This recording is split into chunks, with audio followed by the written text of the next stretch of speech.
Myself Kashan Khan और आज का आपका टॉपिक है इकोलॉजी। जब हम इकोलॉजी की बात करते हैं तो इकोलॉजी आपकी क्लास 12th एनसीईआरटी का सबसे आखिरी यूनिट है और उसमें जो सबसे पहला चैप्टर है that is organism and population. आज हम वो स्टार्ट करने वाले हैं। तो जब हम इकोलॉजी की स्टार्टिंग करते हैं तो जब इकोलॉजी की स्टार्टिंग जब हम कर रहे हैं तो पहली चीज मन में आती है कि सर इकोलॉजी की स्टार्टिंग होती कहां से ये इकोलॉजी स्टार्ट हो रही है। तो ऐसा क्वेश्चन पूछते ही मोस्ट ऑफ द लोग आंसर ये देते हैं कि इकोलॉजी की स्टार्टिंग हमेशा इकोसिस्टम से हो रही है। इकोसिस्टम से इकोलॉजी की स्टार्टिंग नहीं हो रही है। जैसा आपकी एनसीईआरटी सीक्वेंस बता रही है उसी सीक्वेंस में आपकी इकोलॉजी भी स्टार्ट हो रही है और इकोलॉजी का सबसे पहला जो चैप्टर है that is organism and population. तो आपकी जो इकोलॉजी स्टार्ट हो रही है वो कहां से स्टार्ट हो रही है? ऑर्गेनिज्म से। तो हमारा जो टॉपिक है आज का दैट इज इकोलॉजी और इकोलॉजी में भी पहला टॉपिक कौन सा है? Organism and population. तो इकोलॉजी की स्टार्टिंग कहां से हो रही है? ऑर्गेनिज्म से। अब जब हम ऑर्गेनिज्म की बात करते हैं तो ऑर्गेनिज्म होता क्या है ये जानना इंपॉर्टेंट है। जब आप ऑर्गेनिज्म की बात कर रहे हैं तो आपने क्लास 11 चैप्टर नंबर 2 उसमें आर.एच. विटेकर का नाम सुना है। उन्होंने ऑर्गेनिज्म को बेस्ट डिफाइन किया है और उन्होंने ये कहा है कि ऑर्गेनिज्म 5 टाइप का है। एक का नाम मोनेरा, एक का नाम प्रोटिस्टा, फंजाई, प्लांटी, एनिमेलिया। ये 5 टाइप के ऑर्गेनिज्म उन्होंने बताए, उन्हीं को हम यहां डिस्क्राइब कर रहे हैं। अगर आप ऑर्गेनिज्म की बात करें तो सबसे पहली बात हमने करी है प्लांट्स की और प्लांट्स के बाद हमने बात करी है सर एनिमेलिया जिसमें सारे क्या आ रहे हैं? एनिमल्स। ऑर्गेनिज्म में और बात करें सर तो आप प्रोटोजोआ की बात करेंगे, आप मोनेरा की बात करेंगे, उन सब को हमने क्या लिख दिया? माइक्रोब्स। तो ऑर्गेनिज्म आपके पास कितने टाइप के हो गए? 3। एक का नाम हो गया प्लांट, एक का नाम हो गया एनिमल और लास्ट वाले का नाम क्या है सर? माइक्रोब्स। तो आपने जब इन तीनों को मिलाया तो ये तीनों सर आपके क्या हो गए? ऑर्गेनिज्म।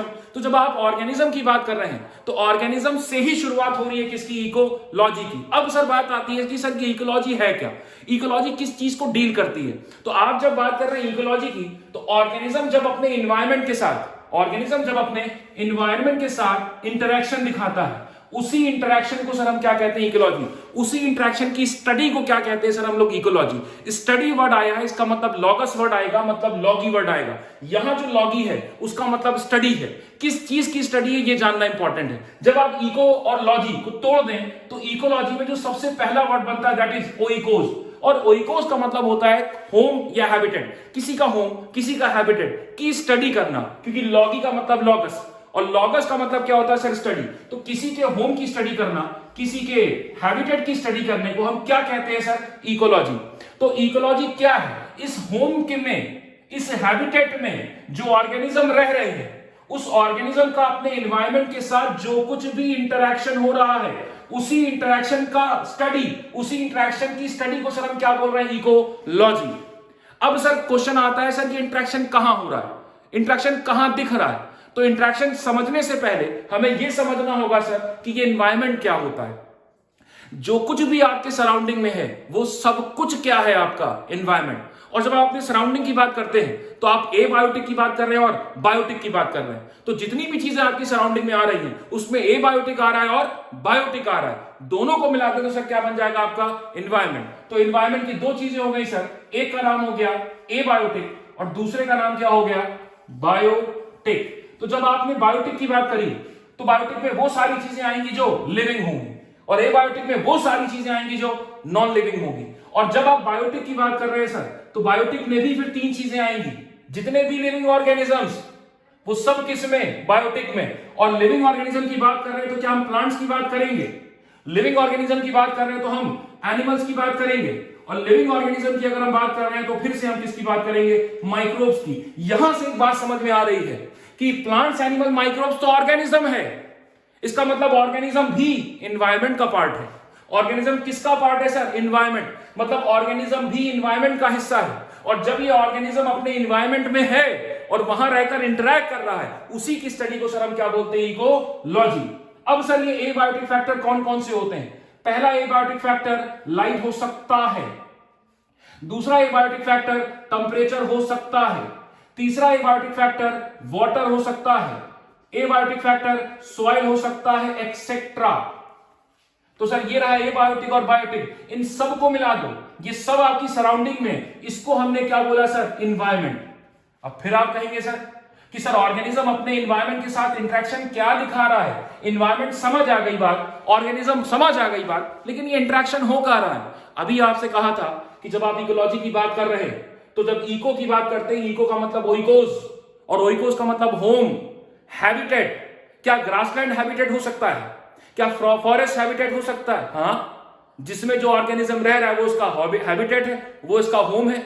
तो फॉरेस्ट भी एक हैबिटेट हो गया, फॉरेस्ट भी एक ओइकोस हो गया, ग्रासलैंड भी एक ओइकोस हो गया, पॉन्ड भी एक ओइकोस हो गया, ओशियन भी एक ओइकोस हो गया। तो जब आप बात कर रहे हैं हैबिटेट की, जब आप बात कर रहे हैं होम की, तो आपको अगर इंटरेक्शन समझना है तो आपको होम में एंट्री लेनी पड़ेगी।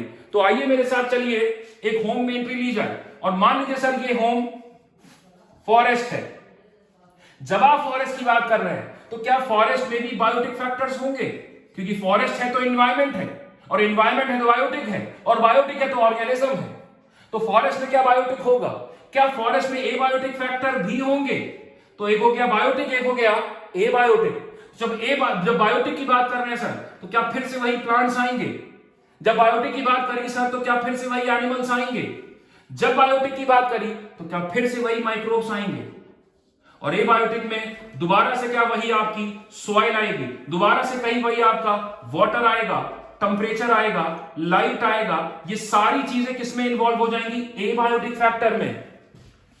मतलब क्या यहां पर एनवायरमेंट है, क्या यहां पर ऑर्गेनिज्म है, क्या इस हैबिटेट में, इस होम में क्या दोनों चीजें हैं? एनवायरमेंट भी है, ऑर्गेनिज्म भी है। अब तो बताओ सर इंटरेक्शन कहां हो रहा है इनका? जब आप इंटरेक्शन की बात कर रहे हैं तो क्या ये बताइए, जब आपने बात कर रही है एबायोटिक की, क्या एबायोटिक में लाइट आती है? अगर एबायोटिक में लाइट आ रही है और जब ये लाइट प्लांट पर पड़ती है तो फोटोसिंथेसिस होता है। मतलब लाइट की प्रेजेंस में फोटोसिंथेसिस हो रहा है, इंटरेक्शन है। प्लांट ने फूड बनाया, फूड को एनिमल ने खाया, इंटरेक्शन है। एनिमल प्लांट तुम दोनों एक काम करो, मर जाओ, मर गए, माइक्रोब तुम इन्हें खा लो, इंटरेक्शन है। और माइक्रोब्स कहां खाएगा? सॉइल में खाएगा, और जब ये खाएगा तो मिनरल रिलीज करेगा, फ्री मिनरल हो जाएंगे, फ्री इनऑर्गेनिक मिनरल हो जाएंगे। और जब ये इनऑर्गेनिक मिनरल फ्री हो जाएंगे तो ये सॉइल से वापस प्लांट की तरफ जाएंगे, इंटरेक्शन है। जब लाइट प्लांट पर पड़ी तो फोटोसिंथेसिस हुई। इकोसिस्टम तीसरा पन्ना प्रोडक्टिविटी के नाम से पुकारता है इसे, और इसको हम डिटेल में इकोसिस्टम में पढ़ते हैं। जब एनिमल ने प्लांट को खाया, तो एनिमल ने जब प्लांट को खाया तो प्रेडेशन किया, इसी चैप्टर में आखिरी में पढ़ेंगे, इंटरेक्शन है। प्लांट एनिमल दोनों मर गए, माइक्रोब्स ने खा लिया, डिकम्पोजिशन है। नेक्स्ट चैप्टर में डिकम्पोजिशन पढ़ते हैं। डिकम्पोजिशन हो रहा है, मिनरल निकल रहा है, प्लांट के पास जा रहा है, मिनरल की साइक्लिंग हो रही है, इकोसिस्टम में पढ़ते हैं। तो यही इंटरेक्शन की स्टडी को हम क्या कहते हैं सर? इकोलॉजी। ये जो इंटरेक्शन हो रहा है सर, ये बायोटिक और एबायोटिक के बीच में हो रहा है, biotic and abiotic, biotic and abiotic, biotic and abiotic. और इंटरेक्शन जो हो रहा है वो बायोटिक और बायोटिक के बीच में हो रहा है। ध्यान से देखिएगा, light plant abiotic biotic, plant animal biotic biotic, plant animal मर गए, माइक्रोब ने खा लिया, बायोटिक बायोटिक। इसका मतलब जो इंटरेक्शन हो रहा है वो एबायोटिक बायोटिक के बीच में हो रहा है, जो इंटरेक्शन हो रहा है वो बायोटिक बायोटिक के बीच में हो रहा है। और इन्हीं इंटरेक्शन को हम क्या कहते हैं सर? इकोलॉजी। ध्यान से सुनिएगा, क्या हमने बोला सर? एबायोटिक और बायोटिक का इंटरेक्शन, बायोटिक एंड बायोटिक का इंटरेक्शन क्या कहलाता है? इसकी स्टडी क्या कहलाती है? इकोलॉजी कहलाती है। मेरा ऐसा कहते ही मन में क्वेश्चन आना चाहिए कि सर एबायोटिक और बायोटिक के बीच में भी तो इंटरेक्शन होता है, आपने एबायोटिक और एबायोटिक को कंसीडर क्यों नहीं किया? अरे बेटा इंटरेक्शन होता है, लाइट बढ़ा दो टेम्परेचर बढ़ जाता है, लाइट भी एबायोटिक है, टेम्परेचर भी एबायोटिक है, दोनों एबायोटिक हैं और दोनों आपस में इंटर रिलेटेड हैं, दोनों आपस में इंटरेक्शन दिखा रहे, तो आपने उसका नाम क्यों नहीं लिया? बेटा इकोलॉजी ब्रांच है बायोलॉजी की, अगर इकोलॉजी ब्रांच है बायोलॉजी की तो उसमें हम लिविंग चीजों को डील करते हैं, या तो लिविंग को डील करो या तो लिविंग से जो चीजें एसोसिएटेड है उसको डील करो। यहां एबायोटिक और एबायोटिक की बात करने में लिविंग नहीं आ रहा। अगर लिविंग नहीं आ रहा इसका मतलब सर क्या ये एबायोटिक और बायोटिक हमारे इकोलॉजी की क्राइटेरिया में आएगा? नहीं आएगा। लेकिन क्या इंटरेक्शन हो रहा है? हाँ हो रहा है, इंटरेक्शन हो रहा है सर, लेकिन हम इकोलॉजी में उसको पढ़ेंगे नहीं। तो इकोलॉजी में फिर क्या पढ़ेंगे? वो चीजें जो बायोटिक को फर्क डालें, और बायोटिक को फर्क दो तरीके से पढ़ रहा है, या तो खुद बायोटिक से पढ़ रहा है या तो एबायोटिक से पढ़ रहा है। तो interaction of biotic and abiotic is called as ecology. अब ये ऑर्गेनिज्म, आप कहेंगे सर इंटरेक्शन की बात आप कर रहे थे, तो इंटरेक्शन तो सर ऑर्गेनिज्म से थोड़ी हो रहा है, इंटरेक्शन तो इलेक्ट्रॉन प्रोटॉन से चल रहा था। फिर वही बात, इलेक्ट्रॉन प्रोटॉन न्यूट्रॉन लिविंग नहीं है तो उसकी बात हम करेंगे नहीं। फिर आपके मन में क्वेश्चन आएगा कि इलेक्ट्रॉन प्रोटॉन न्यूट्रॉन था, एटम बना, मॉलिक्यूल बने, कंपाउंड बना, सर सेल आ गया, तो फिर सेल की बात करनी चाहिए थी कि सर ऑर्गेनिज्म, आपने इकोलॉजी की स्टार्ट ऑर्गेनिज्म से करी है, सर होनी तो सेल से चाहिए थी। बेटा ध्यान रखना, ऑर्गेनिज्म कह के हमने सेल को भी ले लिया। जब आप ऑर्गेनिज्म की बात कर रहे हैं तो क्या यूनिसेलुलर ऑर्गेनिज्म भी तो ऑर्गेनिज्म में आएगा? क्या यूनिसेलुलर सेल ऑर्गेनिज्म में नहीं आएगा? क्या अमीबा एक यूनिसेलुलर है? अगर अमीबा यूनिसेलुलर है तो क्या वो ऑर्गेनिज्म में आएगा? मतलब ऑर्गेनिज्म बोलते ही हमने सारी चीजों को इसके अंदर ले लिया। इसलिए बेटा इकोलॉजी की स्टार्टिंग कहां से हो रही है? ऑर्गेनिज्म से। और इस ऑर्गेनिज्म का अपने एनवायरमेंट के साथ इंटरेक्शन क्या कहलाएगा? इकोलॉजी। सीधी बात, study of organism and its environment और उसका इंटरेक्शन क्या है? इकोलॉजी।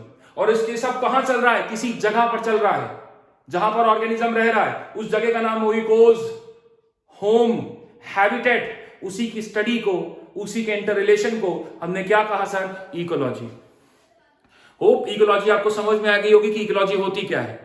अब हम आगे बढ़ते हैं सर इकोलॉजी में। तो जब हम आगे बढ़ रहे हैं सर, तो हम ये चीज देख रहे हैं कि जब आपने ऑर्गेनिज्म की बात करी है, तो ऐसे जब ग्रुप ऑफ सिमिलर स्पीसीज साथ रहने लगे तो ये ऑर्गेनिज्म से बढ़ के पॉपुलेशन हो जाती है। और जब पॉपुलेशन, अलग अलग पॉपुलेशन किसी एक सेम ज्योग्राफिकल एरिया में रहने लगे तो उसे हम कम्युनिटी के नाम से पुकारते हैं। क्या इकोलॉजी का ऑर्डर बढ़ रहा है? इसी को आपकी एनसीईआरटी कह रही है इकोलॉजिकल ऑर्डर।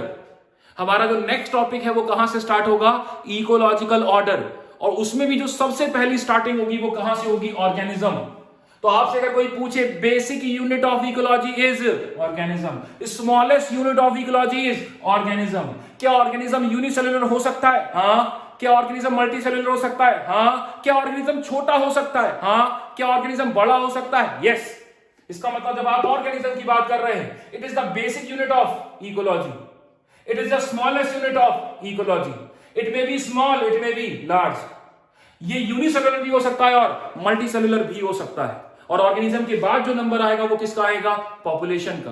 तो हमारा नेक्स्ट टॉपिक क्या हो जाएगा सर? Ecological order. और धीमे धीमे इकोलॉजिकल ऑर्डर में हम आगे बढ़ते चले जाएंगे। क्या है ये इकोलॉजिकल ऑर्डर, ये समझते हैं।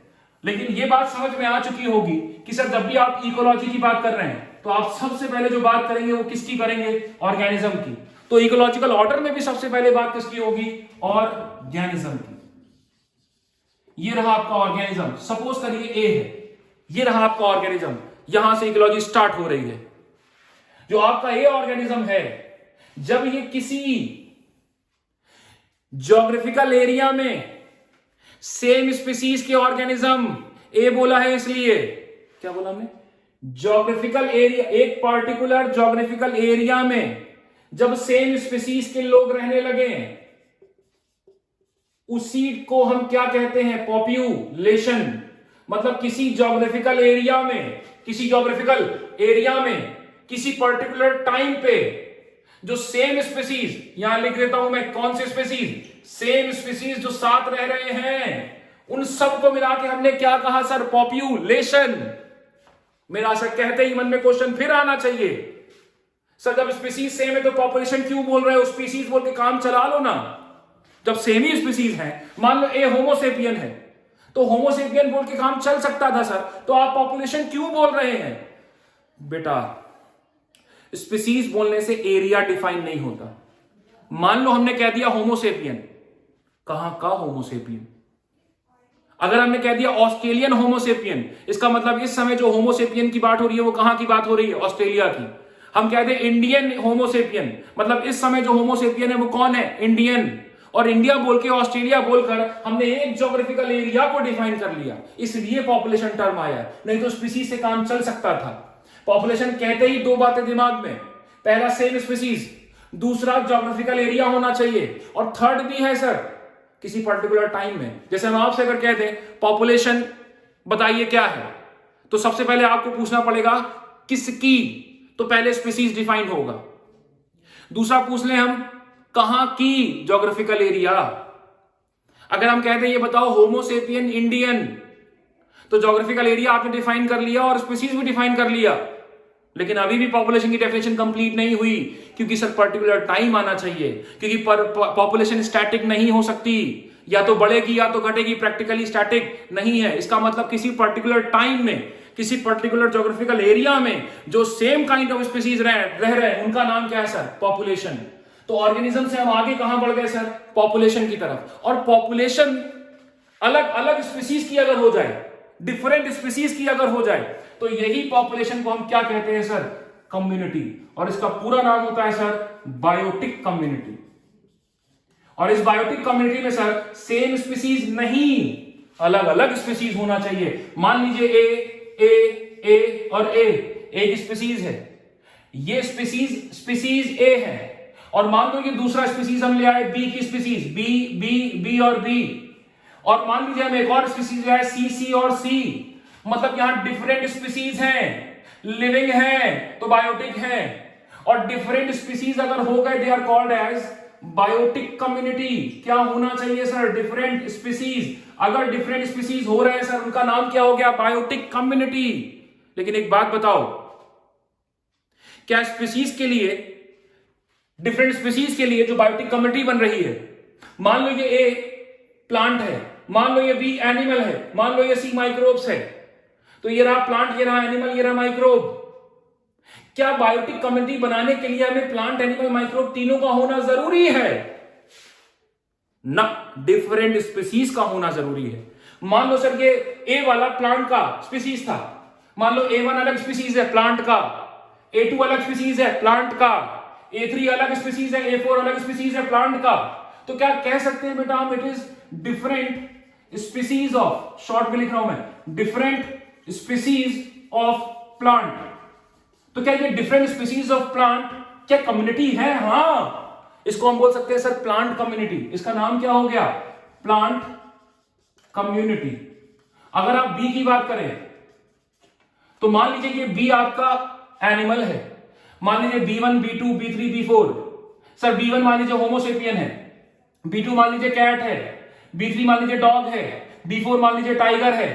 तो क्या ये एनिमल की अलग अलग स्पीसीज है?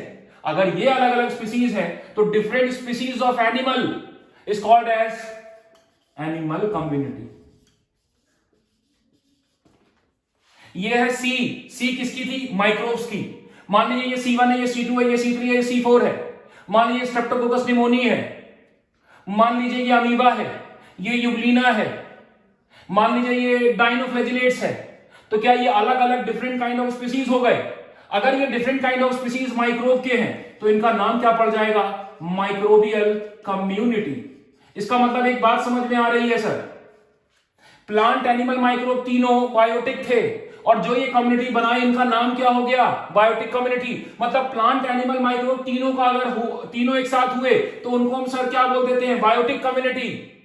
लेकिन सर क्या बायोटिक कम्युनिटी बनाने के लिए प्लांट का, माइक्रोब का, एनिमल का होना जरूरी है? नहीं, सिर्फ किसका होना जरूरी है? डिफरेंट स्पीसीज का होना जरूरी है। जैसे हमने अभी बताया आपको, ये चारों मिल गए, अलग अलग स्पीसीज हैं एनिमल के, हैं प्लांट के।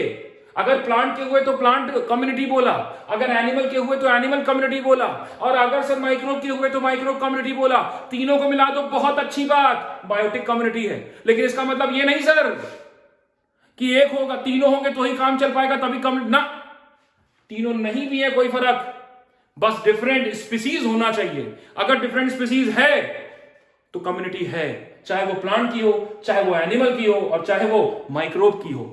और धीमे धीमे देखिए इकोलॉजिकल ऑर्डर बढ़ता जा रहा है, हायरार्की आगे जाती जा रही है सर। ऑर्गेनिज्म से हम पॉपुलेशन की तरफ पहुंचे, पॉपुलेशन से बायोटिक कम्युनिटी तक पहुंच गए। अच्छा एक बात बताओ, अभी ऑर्गेनिज्म से लेकर कम्युनिटी तक बात करी है, इसमें एक बार भी हमने एबायोटिक की बात नहीं करी है। यहां जो भी बात हो रही है वो सब लिविंग की हुई है। जब पहली बार abiotic factor in biotic factor से आकर इंटरैक्ट करना शुरू कर दे, उसी को सर हम क्या बोलते हैं? इकोसिस्टम। उसी को क्या बोलते हैं सर हम? इकोसिस्टम। मेरा ये देखते ही मन में क्वेश्चन आ रहा होगा, सर वो तो यहां भी हो रहा था, यहां भी हो रहा था, एबायोटिक का इंटरेक्शन यहां भी और यहां भी, तो सर आपने पहले इंटरेक्शन की बात क्यों नहीं करी? बेटा इकोलॉजी पढ़ रहे हैं, पढ़ने के लिए, और सबसे पहली बात तो जब हम इकोलॉजी की बात करते हैं सर, तो इकोलॉजी एक नजरिया है सिर्फ कि किस एंगल से आप चीजों को देख रहे हैं। तो जब आप सिर्फ ऑर्गेनिज्म देख रहे थे, आप सिर्फ पॉपुलेशन देख रहे थे, आप कम्युनिटी, तब आप एबायोटिक को नहीं कंसीडर कर रहे थे। ये सब पहले से था, इकोसिस्टम पहले से ही था, लेकिन उस इकोसिस्टम में जाके आपने पहले ऑर्गेनिज्म को देखा, उसके बाद आपने पॉपुलेशन को देखा, उसके बाद आपने जाकर कम्युनिटी को देखा, और फिर उनका इंटरेक्शन देखा, तो इकोसिस्टम बना। आप मेरी ध्यान से बात सुने, इकोलॉजी सिर्फ किस पॉइंट ऑफ व्यू से आप देख रहे हैं वहीं से डिसाइड होगी। इसका मतलब इस समय आपने अब एबायोटिक को भी ऐड कर लिया, मतलब जब एबायोटिक आएगा इस बायोटिक के साथ तो क्या बन जाएगा, इकोसिस्टम। मतलब इकोसिस्टम में बायोटिक के साथ किसका इंटरेक्शन होना चाहिए, एबायोटिक का। अब ये इकोसिस्टम होता क्या है, क्योंकि इकोलॉजी तो स्टडी है और इकोसिस्टम फिर क्या है। कहा था ना, सबसे ज्यादा जो कंफ्यूजन का पार्ट लोगों को होता है, बच्चों को स्पेशली होता है, वो है सर इकोसिस्टम एंड इकोलॉजी। वो दोनों को एक मान लेते हैं, लेकिन एक नहीं है सर। अभी क्या है वो समझते हैं, अभी हमने हायरार्की खत्म नहीं करी, अभी हम इकोसिस्टम पे रुक गए हैं, और अब किसको क्लियर करने जा रहे हैं, सिर्फ और सिर्फ इकोसिस्टम को। और फिर से हम आगे की तरफ बढ़ेंगे कि इसके इकोलॉजिकल ऑर्डर आगे क्या है। सबसे पहले ऑर्गेनिज्म, उसके बाद पॉपुलेशन, उसके बाद बायोटिक कम्युनिटी, और उसके बाद क्या आ चुका है सर, इकोसिस्टम। और इकोसिस्टम पे हम थोड़ा सा पॉज लेके समझेंगे सर कि इकोसिस्टम होता क्या है। चलिए फिर हमारा नेक्स्ट टॉपिक क्या हो गया सर, इकोसिस्टम। जब आप इकोसिस्टम की बात कर रहे हैं तो इकोसिस्टम में आपको जाना पड़ेगा वही पुराना होम की तरफ, हैबिटेट की तरफ, क्योंकि वहीं पर आपको बायोटिक मिलेगा और वहीं पर आपको एबायोटिक मिलेगा, और जब दोनों मिलेगा तभी तो इकोसिस्टम बना पाओगे। चलो फिर एक होम की तरफ चला जाए। मान लो सर ये पॉन्ड है, थोड़ा छोटा बना दे। मान लीजिए सर ये एक पॉन्ड है, ये रहा आपका पॉन्ड। क्या पॉन्ड होम है? हाँ। क्या पॉन्ड हैबिटेट है? हाँ। क्या इसमें बायोटिक फैक्टर्स आएंगे? और बायोटिक फैक्टर क्या? वही प्लांट, वही एनिमल, वही माइक्रोब्स, क्या दोबारा से वही आएंगे? और जब आप बात कर रहे हैं एबायोटिक की, तो क्या दोबारा से एबायोटिक आएगा? और जब आप एबायोटिक की बात कर रहे हैं, क्या दोबारा से वही सॉइल नीचे की तरफ पॉन्ड में होती है, क्या वही वाटर आपको मिलेगा? क्या टेम्परेचर मिलेगा? और इसके साथ साथ क्या लाइट भी मिलेगी, एक्सेट्रा? क्या दोबारा से एबायोटिक बायोटिक फिर आ गया? अब सर हमें प्रूव करके दिखाओ कि ये इकोसिस्टम क्या है। इंटरेक्शन तो समझ में आता है सर, लाइट आएगी, फोटोसिंथेसिस, वो सारी बातें क्लियर हैं, लेकिन सर ये पॉन्ड को आप इकोसिस्टम कैसे बोल सकते हैं? अब ध्यान से सुनना, लाइट आ रही थी, याद करो, फोटोसिंथेसिस हो रहा था, फोटोसिंथेसिस हुआ, प्लांट एनिमल ने खाया, इन्होंने माइक्रोब ने खाया, माइक्रोब ने सॉइल ने पहुंचाया, सॉइल से वापस प्लांट की तरफ चला गया। तो ध्यान से देखो, क्या बायोटिक का एबायोटिक के साथ इंटरेक्शन हुआ है? अगर ऐसा हुआ है तो क्या इसको हम बोल सकते हैं पॉन्ड इकोसिस्टम। एक बात और ध्यान रखना, प्लांट एनिमल माइक्रोब अलग अलग कम्युनिटी है, तो कह सकते हैं बायोटिक कम्युनिटी है। और ये बायोटिक कम्युनिटी किसकी है? पॉन्ड की है, तो कह सकते हैं इट इज पॉन्ड कम्युनिटी। और पॉन्ड कम्युनिटी बोला है, इसका मतलब पॉन्ड की बायोटिक कम्युनिटी, मतलब उस पॉन्ड में प्लांट भी है, उस पॉन्ड में एनिमल भी है, उस पॉन्ड में माइक्रोब भी है। अगर ऐसा है तो सर, और उनका इंटरेक्शन हो रहा है, तो क्या सर उसे हम बोल सकते हैं पॉन्ड का इकोसिस्टम। अब एक बात सुनना, आज पॉन्ड से थोड़ा बाहर निकलो, आओ चलो बाहर चले थोड़ा, ये इधर पॉन्ड से थोड़ा सा आगे एक फॉरेस्ट पड़ता है, और यहां का जो इकोसिस्टम बनेगा that is called as forest ecosystem. क्या इस फॉरेस्ट में भी बायोटिक है? क्या इस फॉरेस्ट में भी एबायोटिक है? क्या इस बायोटिक में आपका प्लांट आएगा? क्या इस बायोटिक में आपका एनिमल आएगा? क्या इस बायोटिक में आपके माइक्रोब्स आएंगे? क्या इस एबायोटिक में फिर से वही सॉइल, वही टेम्परेचर, वही लाइट, वही वाटर, एक्सेट्रा चीजें आएंगी? क्या इनका जो इंटरेक्शन हो रहा है फॉरेस्ट में हो रहा है, इसीलिए इस जगह का नाम क्या हो गया सर? Forest ecosystem. और थोड़ा फॉरेस्ट से भी इधर आए सर, ये इधर इधर इस तरफ, यहां सर घास उगी हुई है, तो क्या बताओ घास बायोटिक में आएंगी और प्लांट में आएंगी? मतलब सर क्या इस ग्रास लैंड में जहां पर घास उग रही है उसका नाम हमने ग्रासलैंड बोला है, तो क्या इसमें भी सर आपके जो बायोटिक फैक्टर होंगे उसमें भी आपके प्लांट आएंगे, एनिमल आएंगे और माइक्रोब्स आएंगे? और जब आप एबायोटिक की बात कर रहे हैं, दोबारा से क्या वही सॉइल आएगा, वही लाइट आएगा, वही टेम्परेचर आएगा, और क्या वही सर आपका वाटर आएगा, एक्सेट्रा? तो ये जो इकोसिस्टम बन रहा है, क्या उसको हम ग्रासलैंड इकोसिस्टम बोल रहे हैं? सर एक बात समझ में आ गई थी पॉन्ड इकोसिस्टम से, आपने फॉरेस्ट और ग्रासलैंड का एग्जांपल और क्यों लिया? कुछ समझाना है इसलिए लिया। यहां प्लांट लिखा है, यहां प्लांट लिखा है, और यहां भी प्लांट लिखा है, लेकिन बताओ क्या तीनों का प्लांट सेम है? तीनों का प्लांट सेम नहीं है। यहां फाइटोप्लैंक्टन है, फॉरेस्ट में ट्री है बड़े बड़े, ग्रासलैंड में घास है। इसका मतलब तीनों के प्लांट अलग अलग अलग हैं। और आप इतना प्लांट पे क्यों एम्फेसाइज कर रहे हैं? क्योंकि बेटा जैसा प्लांट वैसा एनिमल, और जैसा प्लांट एनिमल वैसा माइक्रोब। ध्यान से सुनना अभी, जैसा प्लांट वैसा एनिमल, जैसा प्लांट एनिमल वैसा माइक्रोब, और जैसा एबायोटिक फैक्टर वैसा प्लांट। यहां पानी ज्यादा है तो फाइटोप्लैंक्टन है, यहां पर फाइटोप्लैंक्टन आपको नहीं मिलेंगे। इसका मतलब जैसा एबायोटिक होगा वैसा प्लांट, और जैसा प्लांट वैसा एनिमल, और जैसा एनिमल वैसे, जैसे एनिमल प्लांट वैसे माइक्रोब। इसका मतलब एक इकोसिस्टम के लिए एबायोटिक और बायोटिक फिक्स है, स्पेसिफिक है। एक इकोसिस्टम के लिए बायोटिक और एबायोटिक दोनों फिक्स है, स्पेसिफिक है। एबायोटिक बायोटिक बदलो, इकोसिस्टम बदल जाएगा। एबायोटिक बायोटिक बदलो, इकोसिस्टम बदल जाएगा। एग्जांपल देखना, यहां पर आपका एबायोटिक पानी है, यहां पर जो लाइट है सर, ये लाइट, क्या जो यहां लाइट आ रही है, यहां लाइट आ रही है, यहां लाइट आ रही है, सेम आ रही है? यहां ट्री है, यहां ग्रास है। इसका मतलब दोनों अलग अलग हैं, दोनों अलग अलग लाइट को लेते हैं, अलग अलग लाइट को लेते हैं तो अलग अलग प्लांट हैं। इसका मतलब सर सारे इकोसिस्टम के लिए एबायोटिक बायोटिक स्पेसिफिक है। तभी तो सर हम कहते हैं कि एक इकोसिस्टम, ये दूसरा इकोसिस्टम, ये तीसरा, ये एक के बाद दूसरा कैसे आ रहा है? क्योंकि एबायोटिक बायोटिक का टाइप बदल रहा है। अगर एबायोटिक बायोटिक का टाइप बदल रहा है, इकोसिस्टम बदल रहा है। इसका मतलब आपने अगर एबायोटिक बायोटिक का टाइप बदल दिया तो आपका क्या बदल गया? इकोसिस्टम बदल गया। आपने जैसे ही ग्रास से ट्री पर आए, बायोटिक बदल गया। इसका मतलब बायोटिक बदला तो प्लांट भी बदला, एनिमल भी बदला, और जब ये दोनों बदले तो माइक्रो बदला। इसका मतलब सर एक बात समझ में आ रही है, जब जब आप बायोटिक और एबायोटिक की बात करेंगे तो वो इकोसिस्टम के लिए स्पेसिफिक है। आप एबायोटिक बायोटिक को बदलो, आपका इकोसिस्टम बदल जाएगा। तभी कहते हैं एक के बाद दूसरा, दूसरे बाद तीसरा इकोसिस्टम। ये कैसे आ रहा है? इसका मतलब आपका बायोटिक और एबायोटिक बदल रहा है। तो ये आपका क्या हो गया सर? इकोसिस्टम। जब आप बायोटिक की बात किससे कर ले? एबायोटिक के साथ, तो this is called as ecosystem. अब जब इकोसिस्टम के हम आगे बढ़ेंगे तो सबसे पहले दोबारा वही हायरार्की की स्टार्टिंग करते हैं, वही इकोलॉजिकल ऑर्डर की बात करते हैं। जब आप इकोलॉजिकल ऑर्डर की बात कर रहे हैं सर, तो सबसे पहले उसमें हमने क्या लिखा था? ऑर्गेनिज्म। और इस ऑर्गेनिज्म के बाद किसकी बारी आ रही थी सर? पॉपुलेशन। और पॉपुलेशन के बाद आपका आया था सर बायोटिक कम्युनिटी। और बायोटिक कम्युनिटी के बाद क्या आएगा सर? आपका इकोसिस्टम। और इकोसिस्टम में क्या हो रहा था? इकोसिस्टम में सर बायोटिक वाले एबायोटिक से इंटरेक्ट करके जो बना रहे थे वही तो इकोसिस्टम बन रहा था, वही तो इकोसिस्टम था। मतलब एक बात और समझ में आ गई सर, एबायोटिक और बायोटिक दोनों मिल गए तो इकोसिस्टम बन गया। और जो आप वहां पर पढ़ रहे थे सर, फोटोसिंथेसिस हो रही है, डिकम्पोजिशन, वो कहां? इकोसिस्टम में तो होगा। तो सर शॉर्ट में अगर हम कहना चाहें इकोलॉजी क्या है, तो हम कह सकते हैं सर इकोसिस्टम की स्टडी ही क्या इकोलॉजी है। मतलब सर इकोलॉजी की स्टडी है। और किसकी स्टडी है? इकोसिस्टम में। और इकोसिस्टम में क्या हो रहा है? वही पुरानी बात कि एबायोटिक बायोटिक से मिल रहा है और बायोटिक बायोटिक से मिल रहा है। इसका मतलब इकोसिस्टम की स्टडी को हम क्या बोल सकते हैं सर? इकोलॉजी। अब इकोसिस्टम हमने आपको पॉन्ड बताया, फॉरेस्ट बताया, ग्रासलैंड बताया। जब बहुत बड़ा इकोसिस्टम हो जाएगा और वो सिंगल होगा, सिंगल लार्ज इकोसिस्टम। सपोज आपका एक बहुत बड़ा इकोसिस्टम है और ये है सर आपका ओशियन। मान लो ओशियन से समझ नहीं आ रही बात, तो एक काम करते हैं सर, चलते हैं ट्रॉपिकल डेजर्ट फॉरेस्ट। तो सर ये ट्रॉपिकल डेजर्ट फॉरेस्ट, जैसे आप मान ले सहारा का फॉरेस्ट, थार फॉरेस्ट, ये बहुत बड़े बड़े फॉरेस्ट हैं, बहुत बड़े बड़े फॉरेस्ट। और ये सिंगल इकोसिस्टम में काउंट होते हैं, अलग अलग इकोसिस्टम नहीं।